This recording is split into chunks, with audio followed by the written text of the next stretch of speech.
There are so many magical places in the Blue Ridge Mountains. We found a lot of spots deep in the forest and off the beaten path. This is a show packed full of waterfalls, flowers, and babbling brooks.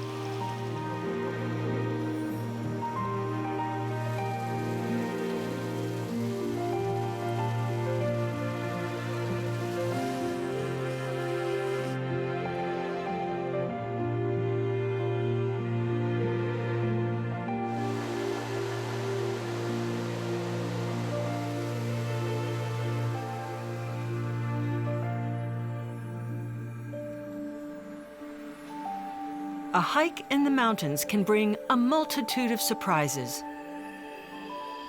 There are shelf mushrooms on the sides of trees that blast through the scenery in vivid shades of orange.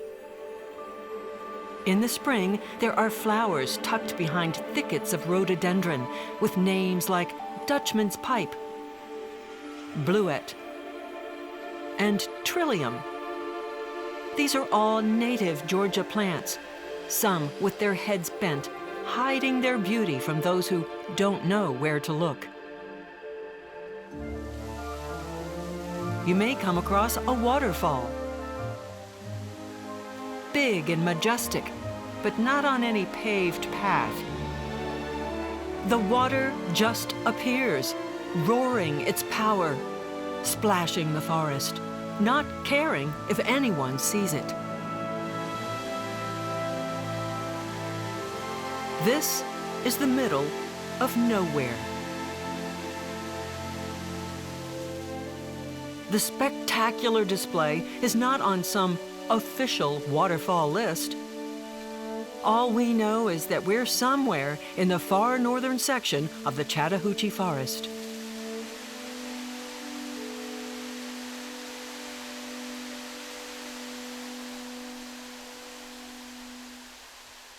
It is one of many rewards we receive on our first trek into the hills with my hiking mentor, Eddie Minch. How high were we on that? The highest waterfall, the first waterfall we went to where we saw the Trillium? Oh, we were roughly about 2,700 feet. That's my best guess. And you hike fast. I have been behind you on a trail. Oh, not as fast as I used to. She leads us to places that have no trail. And when our legs are screaming from the climb, we head down, but not for long. We are with a woman who easily hikes 20 miles a day. I didn't start out hiking 20 miles a day. You start out, at 2 miles a day, and then you build up to it. And if you like it, you realize that you're out there all day and you don't really care how far you've walked or how much effort, and pretty soon your muscles are pretty good. I mean, I've got friends that are in their 80s that could probably out-hike me. I enjoy our times with Eddie. She is a free spirit who doesn't fear walking in the woods alone, or spending an entire day just wandering around looking for a new discovery. The mountains have a certain peacefulness that I don't think you find anyplace else. I mean, there is the coast, but I think people who are drawn to the mountains are looking for something else. I think so too. I mean, I've done a rough categorization. Either you're a sea person or you're a mountain person. And I'm not sure what a sea person is, but I know I'm a mountain person. Why are you a mountain person? What is it? Well, if I can answer that, I would, but I'm not sure. I know it just makes me, when I'm in the mountains, I feel like I'm myself, like I'm home.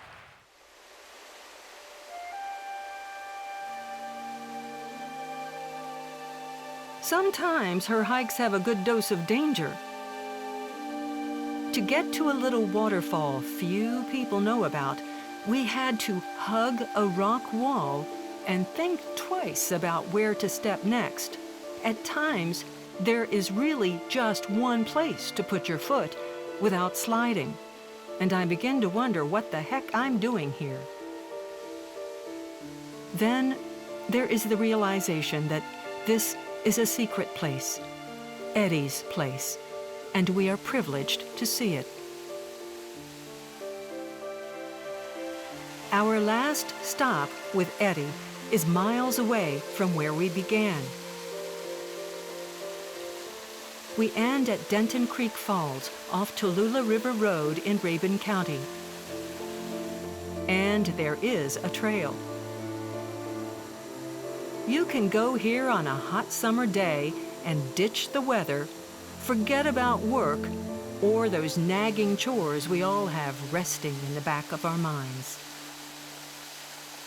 I think about today, all the technology we have, and we're always working on the Me project. And I think going off into the woods and wandering around on a trail or getting a little bit lost on a non-trail helps you get connected with that, and you start thinking about, well, who am I? These mountains, these trees, these things have been here forever. And I think you can go back and be a little bit more balanced in your everyday life. You don't have to do a strenuous hike to find beauty in the mountains.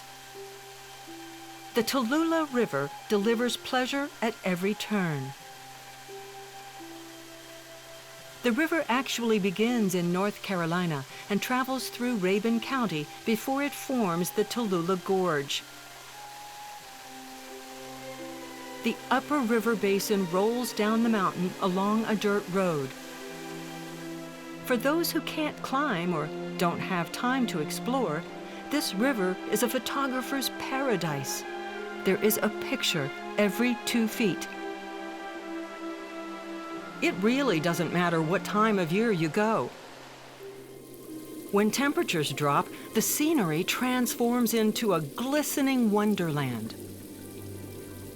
You almost expect the Ice Queen to appear. Icicles form when water coming off the rocks freezes as it drips. As more water trickles down that frozen ice, it also freezes and the icicles continue to grow, creating a tapestry across the riverbank.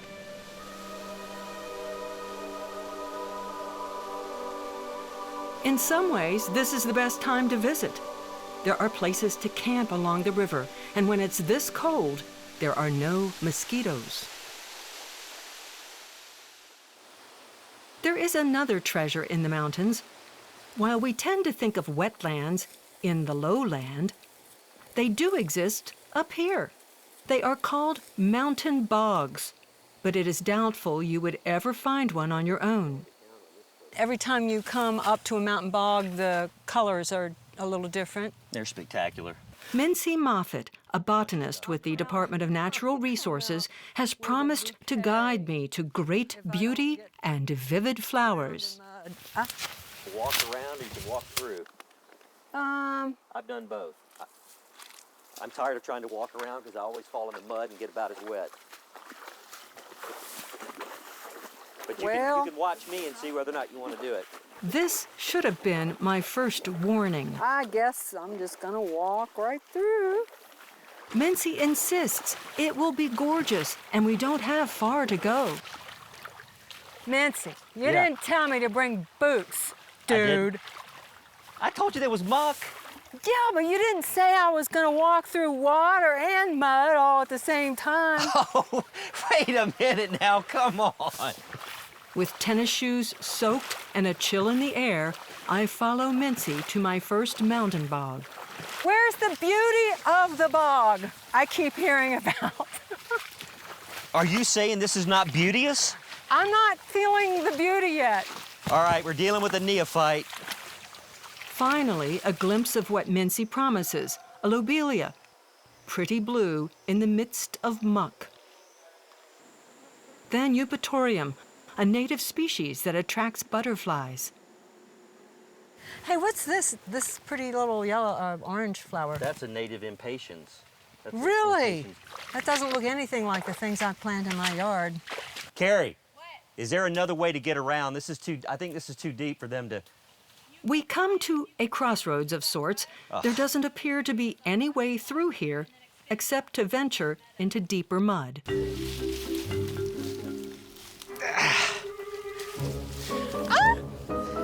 There you go. Mincy, what have you gotten me into? This is not beautiful mountain bog. Where are my flowers? It's beautiful mucky mountain bog. I want champagne at this point. It gets worse. But this is real bog. And as you were telling me, we have had more rain this year than... Yep. In fact, I'm gonna go on all fours to get through here. Spread my weight a little better, because this is crazy. Okay.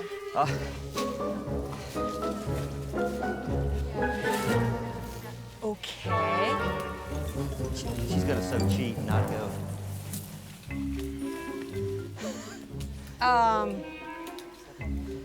You want someone to take your bag? No, this is a mission now. Now I'm irritated. I have bog irritation. As other plant ecologists look on, Mincy and I plunge through the equivalent of wet concrete. I think Mincy had the right idea. Just gonna have to crawl. Okay. Well, glad I dressed up. That makes sense. Almost immediately, we are met with flowers. This is the orange fringed or yellow fringed orchid, but it is obviously a gorgeous plant, as are all orchids. Yeah, it is beautiful, but I would never think of that as an orchid.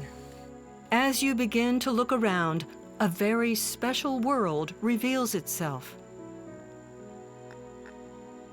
This habitat is exceptionally rare, and botanists cannot hide their excitement when they find a jewel. Oh, the Chelone! Oh yeah, the mother lode's in here. This is the Cuthbert's Chelone, the Cuthbert's turtlehead. We go through it again, but this is the first one I've seen all season. Yes! This is the only place in Georgia it grows wild. Just about everything here is a flowering plant, even the grasses. An amazing wetland near the top of a mountain. Finally, we reach our destination. This is pretty, pretty, pretty, pretty, pretty. Okay. This is the largest mountain bog in Georgia. Several tributaries run down the mountain and meet at this point where a beaver dam holds back the water. Beavers actually help create this bog. Absolutely. There are a number of active beaver that are working this bog and have been working this bog probably for centuries. The beaver ponds keep the area wet. When they leave, sphagnum moss moves in and ultimately becomes the floor of the bog. I call this the miracle of the bog, but this moss can hold up to 30 times its dry weight in water. There are about 20 to 30 different species of this So in Georgia. soft. So right now it's saturated. Yes, it makes a very nice, cool microenvironment, microhabitat, and there are many plants that require this to survive. Even when it gets hot and dry out here, this will stay moist. It'll keep a plant moist. It'll keep it cooler than the surrounding areas. It has compounds that fight bacteria so it doesn't break down. Instead of decomposing, it just keeps building up layer after layer. Ancient deposits are mined as peat moss, the stuff you may use in your garden to keep it moist. This is the moss that Mincy was telling you about. Look how deep it goes. I mean, my hand is still not touching the ground. So you can see how it would indeed build up a bog. It's beautiful. This bog system is diverse and incredibly fragile. A flower called Mountain Beauty with more of the rare Cuthbert's turtlehead. Ironweed. Joe Pye weed. Wild asters. And all of these grasses, part of this wetland on a hill.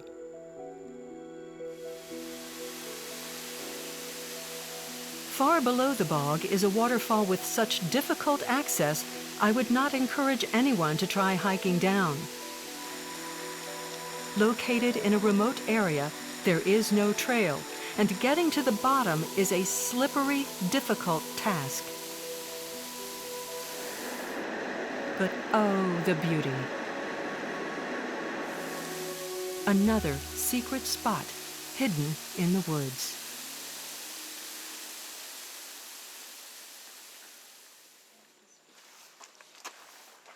Weeks later, we are back to see another bog.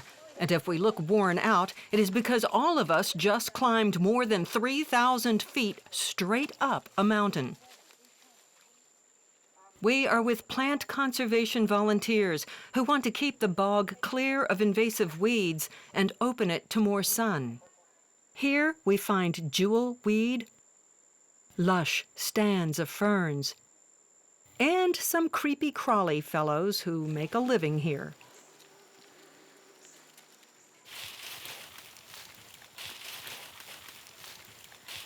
Carrie Radcliffe is one of the few people who can take us to another nearby bog. We're looking at the topographic map here that shows you the layout of the land surrounding the bog. So to have a bog, you need a large flat area, but this one is unique because we're on top of a mountain. Take us on, leader. All right. We walk along a stream to another spot that has been carefully groomed. These are the purple mountain pitcher plant. It's a special variety of the purple pitcher plant, Sarracenia purpurea, but this is variety Montana, or the Montane mountain variety. This plant is restricted to bogs in the southern Appalachian mountain range. As with many species in these bogs, it has unique features for survival. These actually have a special hood that is open to funnel the water down into the pitcher. So they create a miniature aquatic environment to host certain microorganisms that actually digest the insects that drown for them. So the excrement from the digestion settles to the bottom of the pitchers, and the pitchers absorb that and use that for their phosphorus and their nitrogen. I took a pledge to be in this special place. It is a secrecy agreement because there is such a problem with plant poaching in the mountains. You would not think that it is, but people actually do that. And we've lost an entire population of pitcher plants in the past to poaching. Poaching of rare plants is a huge issue, especially in bogs. The Georgia Plant Conservation Group is committed to stopping it. Is it fair to say plant geeks? Yes, we're very much plant geeks, but we're also very passionate about what we do. So we're a unique breed.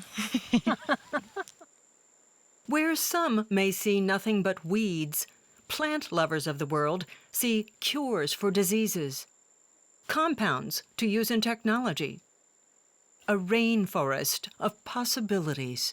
They have all these incredible, novel, very complicated chemical compounds, and we're just beginning to discover what they are. And we haven't even begun to really fully explore what their uses and benefits for humans are. So, you know, medicine, the medicine and health field, science and technology, food, the list goes on and on, compounds that can help us in commerce and business. I mean, they're out there. So we need to respect if nothing else, respect the chemistry that's contained in the plant kingdom that we don't know anything about.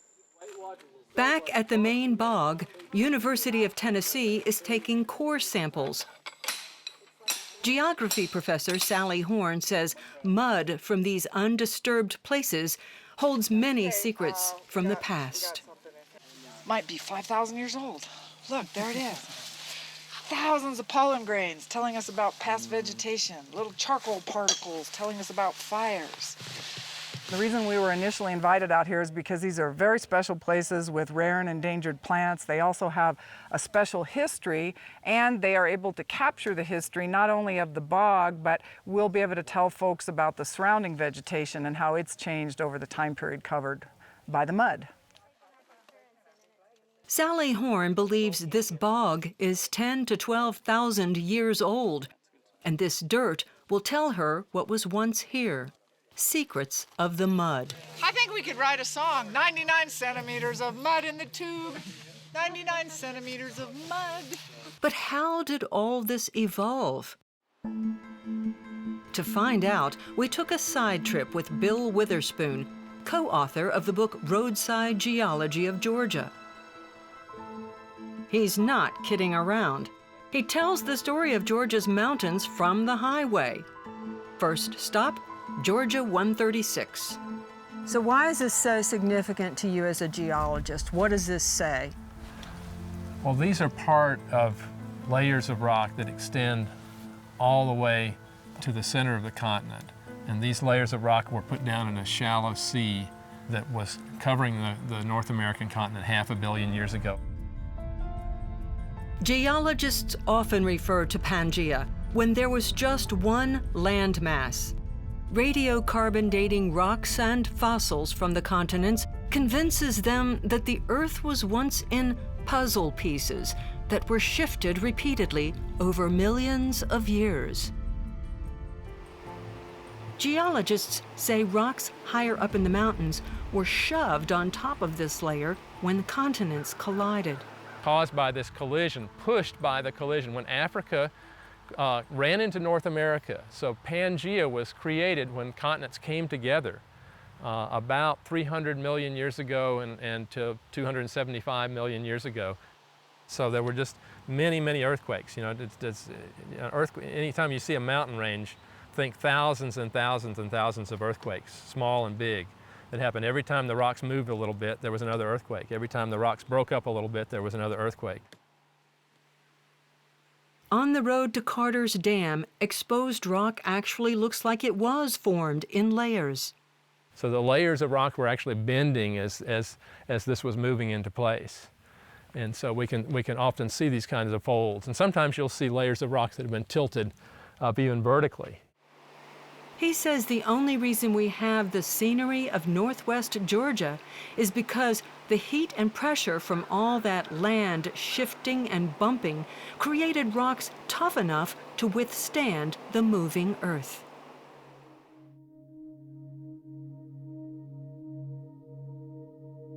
The mountains are still moving and changing.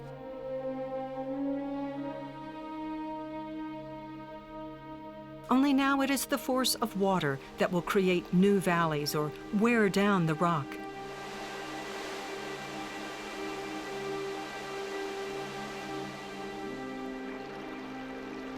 Streams and rivers will dig into the stone to create new waterfalls. So the beauty we've all grown to enjoy is just part of a very slow process that's been going on for millions of years.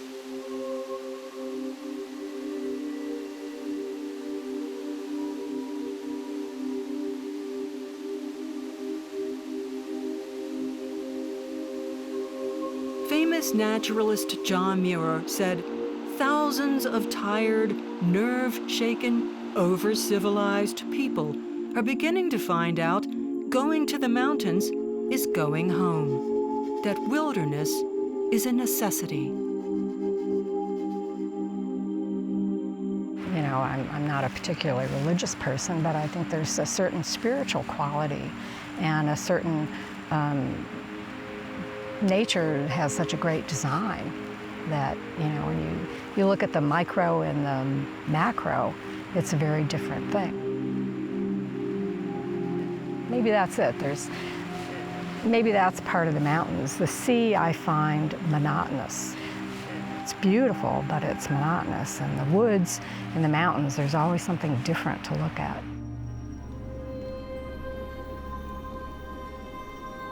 We spent many days with mountain people, folks who see magic among the trees, find glory in the flowers, and gain strength from the waters. This is a place to lose that cell phone signal and find yourself. When I was a kid, I used to play in the woods all the time, swinging on vines across creeks, forging trails where there were none. I had forgotten. A lot of us forget just how much fun it can be to wander in the forest. I'm Sharon Collins. We'll see you next time.